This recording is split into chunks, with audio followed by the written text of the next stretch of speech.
Baiklah, kita masuk pada bab 1, yaitu latar belakang.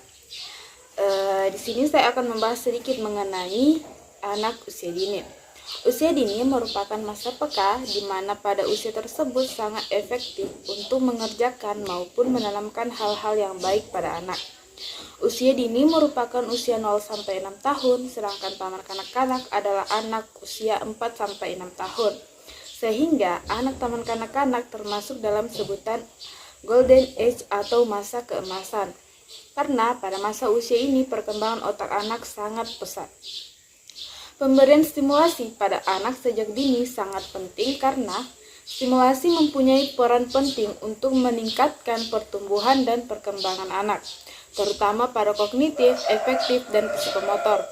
Stimulasi yang diberikan sejak dini akan mempengaruhi perkembangan otak anak. Otak akan semakin berkembang apabila stimulasi yang diberikan semakin banyak. Pendidikan anak usia dini merupakan bentuk penyelenggaraan pendidikan yang mengarah pada 6 aspek perkembangan, yakni nilai agama dan moral, fisik motorik, sosial emosional, bahasa, kognitif, dan seni. Anak usia dini perlu mendapat rangsangan dari lingkungan sekitarnya, seperti di rumah maupun di sekolah. Contohnya dalam membangun rasa percaya diri pada anak. Orang tua maupun guru sangat berperan penting dalam hal ini. Guru membimbing dan memberi bantuan kepada anak jika anak mengalami kesulitan dalam proses pembelajarannya. Berdasarkan hasil observasi awal yang dilakukan peneliti laksanakan di TK Tunas Harapan Tobela, Kecamatan Porehu, Kabupaten Kolaka Utara, Sulawesi Tenggara, pada bulan Mei 2023. Dari 21 siswa, terdapat 7 orang anak didik yang kepercayaan dirinya tidak begitu baik. Maksudnya adalah saat proses belajar berlangsung, ada beberapa siswa sangat jarang mengeluarkan suara dan suka menyendiri. Ada juga yang saat bersama temannya sangat aktif, namun saat kegiatan individu dilakukan, maka siswa tersebut tidak percaya diri. Contohnya, saat para siswa diberi tugas berkelompok untuk tampil di depan umum, maka anak tersebut aktif dalam menjalankan kegiatan tersebut, namun saat proses individu dilakukan, maka anak tersebut menolak untuk tampil. Hal ini terjadi karena anak tersebut tidak terbiasa tampil di depan umum. Maka anak tersebut jadi kurang percaya diri. Di samping itu, ada juga kegiatan bernyanyi yang dilakukan di sekolah tersebut hanya dalam cakupan rutinitas kegiatan sehari-hari saja. Kegiatan bernyanyi yang dilakukan ditujukan dalam meningkatkan percaya diri anak. Namun, pemilihan lagu yang diberikan hanya itu-itu saja. Hal ini dapat membuat anak didik menjadi bosan.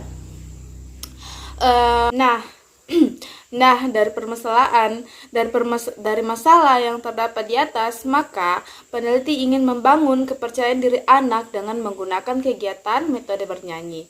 Oleh karena itu, peneliti menyebut judul dengan meningkatkan kepercayaan diri anak usia dini melalui kegiatan metode bernyanyi di TK Tunas Harapan Tobela, Kecamatan Porehu, Kabupaten Kolaka Utara. Alasan peneliti memilih metode bernyanyi ini karena dengan bernyanyi dapat menyenangkan hati anak, dapat membangkitkan semangat anak, dan membuat anak menjadi tidak bosan. Anak yang percaya diri akan mudah membuat keputusan dan yakin dengan kemampuannya sendiri. Mereka tidak akan hidup dalam rasa khawatir ataupun penuh penyesalan akan kejadian yang mungkin membuatnya kurang nyaman. Selanjutnya kita masuk pada rumusan masalah. Berdasarkan latar belakang yang dikemukakan di atas, maka rumusan masalah yang akan dikaji pada penelitian ini adalah bagaimana kegiatan metode bernyanyi dapat meningkatkan kepercayaan diri anak usia dini di TK Tunas Harapan Tobela. Kemudian kita masuk pada definisi operasional. Yang pertama, metode bernyanyi. Metode bernyanyi ini merupakan metode yang digunakan untuk pembelajaran menggunakan syair-syair yang dilakukan dan biasanya disesuaikan dengan materi-materi yang diajarkan oleh pendidik. Kemudian kepercayaan diri.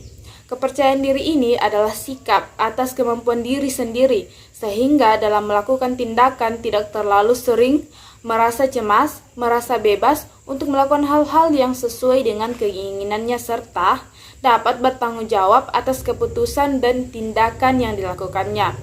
Nah, itu dia isi dari bab 1. Kemudian kita masuk pada bab 2, itu kajian pustaka. Materi yang pertama adalah pengertian metode bernyanyi. Menurut Kamus Besar Bahasa Indonesia, bernyanyi adalah mengeluarkan suara, bernada, atau berlagu. Adapun nyanyian yang diistilahkan juga dengan lagu adalah komponen musik pendek yang terdiri atas perpaduan lirik dan lagu atau nada. Dalam lirik terdapat susunan kata-kata yang mengandung arti atau makna tertentu. Makna yang terdapat pada sebuah nyanyian yang berbeda-beda, sesuai dengan tujuan yang dibuatnya nyanyian tersebut. Selanjutnya, makna yang ada dapat digunakan untuk melakukan sugesti, persuasi, dan memberikan nasihat. Adapun pengertian metode bernyanyi menurut para ahli, yakni yang pertama, pada penelitian Laili Ulfiatu Evita tahun 2022 halaman 17. Menurut Jamalus, bernyanyi merupakan kegiatan di mana kita mengeluarkan suara secara beraturan dan berirama, baik diiringi musik ataupun tanpa iringan musik. Bagi anak, kegiatan bernyanyi adalah kegiatan yang menyenangkan bagi mereka dan pengalaman bernyanyi ini memberikan kepuasan kepadanya. Kemudian yang kedua, Kastanja Johanna dan kawan-kawan pada tahun 2022 halaman 2. Menurut Sri Watini 2016 dalam bukunya menulis bahwa kecerdasan musik merupakan kemampuan menikmati, mengamati, membedakan, mengarang, membentuk, dan mengekspresikan bentuk-bentuk musik. Kecerdasan musik ini merupakan kemampuan kepekaan terhadap ritme, melodi, dan timbre dari musik yang didengar. Kemudian yang ketiga, penelitian Kafifa Nurisma 2020 halaman 4. Kamstini 2005 halaman 113 mengemukakan bahwa bernyanyi merupakan saran pengungkapan pikiran dan perasaan. Sebab kegiatan bernyanyi penting bagi pendidikan anak-anak. Selain itu, bernyanyi adalah kegiatan menyenangkan yang memberikan kepuasan kepada anak-anak. Nah, berdasarkan beberapa teori di atas, dapat disimpulkan bahwa metode bernyanyi ialah kegiatan yang dapat membuat anak bahagia. Selain itu, anak juga bisa lebih mengekspresikan dirinya dengan bernyanyi. Karena dengan bernyanyi, anak akan mengamati, membentuk, serta mengekspresikan musik, serta lagu yang didengarnya. Dalam hal ini, maka dengan tidak sadar, kemampuan motorik, kognitif, bahasa, serta kepercayaan diri anak akan meningkat. Kemudian kita masuk pada materi yang kedua, yaitu pengertian kepercayaan diri.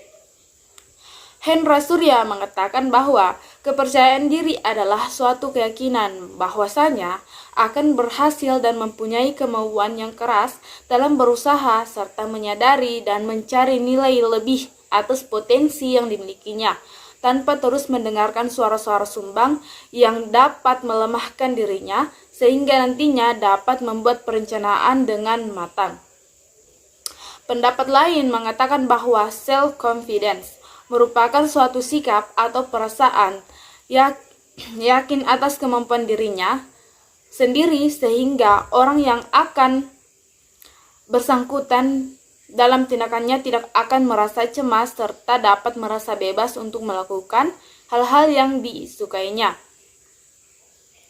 Hangat dan sopan dalam berinteraksi dengan orang lain, dapat menerima dan menghargai orang lain, memiliki dorongan untuk berprestasi, serta dapat mengenal kelebihan dan kekurangannya.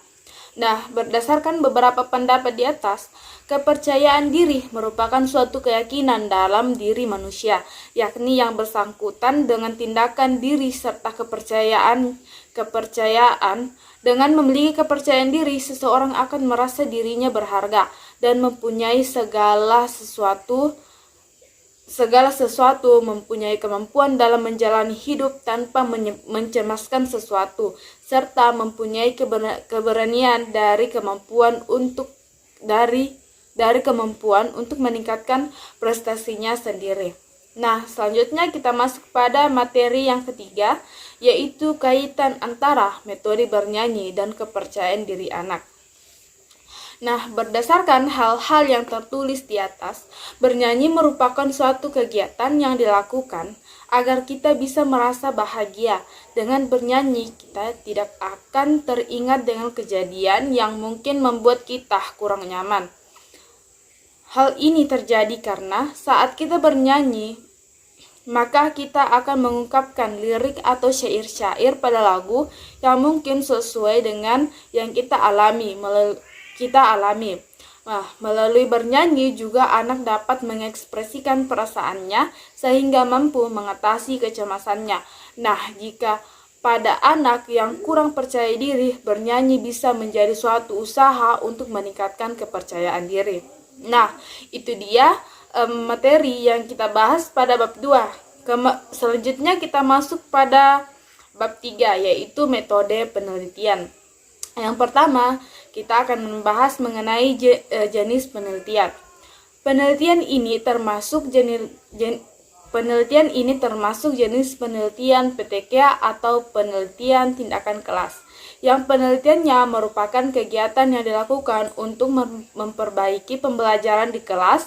Penelitian ini merupakan salah satu upaya guru untuk memperbaiki suasana kelas serta perilaku orang lain, yakni anak didik, atau kegiatan yang pembelajarannya dapat meningkatkan kualitas keseluruhan pembelajaran dalam bentuk nyata. Waktu dan tempat. Penelitian ini dilaksanakan pada bulan Mei 2023, sedangkan tempat pelaksanaan penelitian ini pada kelompok B di TK Tunas Harapan Tobela, Desa Tobela, Kecamatan Purehu, Kabupaten Kolaka Utara. Kemudian kita masuk pada subjek penelitian. Subjek penelitian ini adalah seluruh anak kelompok B TK Tunas Harapan Tobela, yakni yang berjumlah 21 orang. Selanjutnya kita masuk pada prosedur penelitian. Yang pertama ada observasi awal dan perencanaan tindakan. Yang pertama, observasi awal. Observasi awal bertujuan untuk mencari ide atau gagasan dengan menentukan permasalahan yang akan meningkatkan rasa ingin tahu peneliti untuk memecahkan permasalahan tersebut. Observasi dimaksudkan untuk mengetahui secara detail yang terdapat di kelas yang akan diteliti. Observasi dilakukan untuk mengumpulkan beberapa informasi tentang proses pembelajaran. Observer mencatat kemampuan peningkatan rasa percaya diri setiap anak. Kemudian kita masuk pada perencanaan tindakan. Penentuan perencanaan dapat dibagi menjadi 2 jenis, yaitu perencanaan umum dan perencanaan khusus. Perencanaan umum dimaksudkan untuk menyusun rancangan yang meliputi keseluruhan aspek yang terkait PTK. Sementara itu, perencanaan khusus dimaksudkan untuk menyusun rancangan dari siklus per siklus. Perencanaan dimaksudkan ke dalam rencana pelaksanaan pembelajaran RPP dan juga dapat dimasukkan ke dalam silabus mata pelajaran yang bersangkutan. Dengan adanya perencanaan tindakan, penelitian lebih tersusun. Penelitian mengetahui apa tahap yang harus dilakukan terlebih dahulu dari pembelajaran yang akan disampaikan kepada anak lebih tersusun dengan baik. Kegiatan yang dilakukan pada tahap perencanaan meliputi yang pertama, menyusun rencana pelaksanaan pembelajaran atau RPP dengan menggunakan kegiatan bernyanyi sebagai tindakan perbaikan pada meningkatkan rasa percaya diri anak. Kemudian yang kedua, menyiapkan lagu yang ceria untuk anak agar anak dapat meningkatkan rasa percaya dirinya. Kemudian yang ketiga, menyusun pedoman observasi. Kemudian yang keempat, membuat evaluasi. Nah, selanjutnya kita masuk pada teknik pengumpulan data. kelengkapan data-data tentang proses serta hasil yang dicapai, maka peneliti menggunakan teknik pengumpulan data melalui observasi dan dokumentasi. Observasi merupakan aktivitas terhadap suatu proses atau objek dengan maksud merasakan, memahami, mencatat mengenai tingkah laku individu atau kelompok secara langsung. Observasi ini dilakukan untuk mengetahui kegiatan peneliti selama proses pembelajaran berlangsung. Kemudian dokumentasi. Dokumentasi merupakan bukti untuk menjadi penguat peristiwa yang digunakan dalam pengumpulan dokumentasi untuk membuktikan penelitian saat proses penelitian berlangsung. Kemudian kita masuk pada teknik analisis data. Analisis data bertujuan untuk memberikan penilaian kepada peserta didik. Peneliti berpedoman pada bentuk penilaian yang digunakan TK, yaitu penilaian secara kualitatif. Nilai ini diberikan dalam bentuk simbol, yakni bintang 4 berkembang sangat baik, kemudian bintang 3 berkembang sesuai harapan, kemudian bintang 2 mulai berkembang, kemudian bintang 1 belum berkembang. Kemudian kita masuk pada instrumen penelitian. Instrumen penelitian yang dilakukan pada penelitian ini yakni menggunakan lembar observasi checklist. Lembar observasi yang digunakan agar peneliti lebih terarah dalam melakukan observasi sehingga data yang didapatkan mudah diolah. Lembar observasi tersebut digunakan untuk mengetahui sejauh mana kemampuan kepercayaan diri anak dapat meningkat melalui kegiatan bernyanyi. Nah, selanjutnya kita masuk pada indikator keberhasilan. Penentu keberhasilan dalam PTK ditentukan oleh peneliti itu sendiri. Dengan memperhatikan kondisi dan kemampuan subjek, penelitian dengan ini peneliti telah menemukan kriteria penilaian tentang hasil observasi aktivitas siswa. Maka dilakukan pengelompokan atau 4 kriteria penilaian, yaitu belum berkembang, mulai berkembang, berkembang sesuai harapan, dan berkembang sangat baik. Kemudian diinterpretasikan dengan target keberhasilan yang diharapkan, yaitu mencapai 75% hasil 75%. Nah, hasil tersebut diketahui berdasarkan instrumen pengamatan anak melalui siklus 1 yang terdiri dari 1 pertemuan. Apabila dalam pelaksanaan siklus 1 belum mencapai indikator keberhasilan, maka akan dilakukan siklus berikutnya sampai kemampuan meningkatkan rasa percaya diri anak melalui bernyanyi anak dapat meningkat sesuai indikator keberhasilan yang telah ditetapkan. Kemudian penelitian tindakan kelas diasumsikan berhasil bila dilakukan tindakan perbaikan kualitas pembelajaran, maka akan berdampak terhadap perbaikan perilaku siswa dari hasil belajar. Urutan indikator secara logika atau ilmiah disusun kembali menjadi indikator keberhasilan kualitas proses pembelajaran minimal baik. Kemudian indikator keberhasilan perbaikan perilaku siswa, misalnya aspek motivasi belajar, minat belajar, keaktifan siswa, kerjasama, dan lain-lain minimal baik. Kemudian indikator keberhasilan belajar secara klasikal minimal 75% dari jumlah anak yang mencapai standar yang ditetapkan. Nah, itu dia materi yang dapat saya sampaikan dari penelitian saya yang berjudul meningkatkan kepercayaan diri anak melalui kegiatan metode bernyanyi. Semoga pada penelitian ini bisa bermanfaat bagi yang mendengar maupun yang melihat video ini. Demikian saya ucapkan billahi fisabilil haq fastabiqul khairat. Assalamualaikum warahmatullahi wabarakatuh.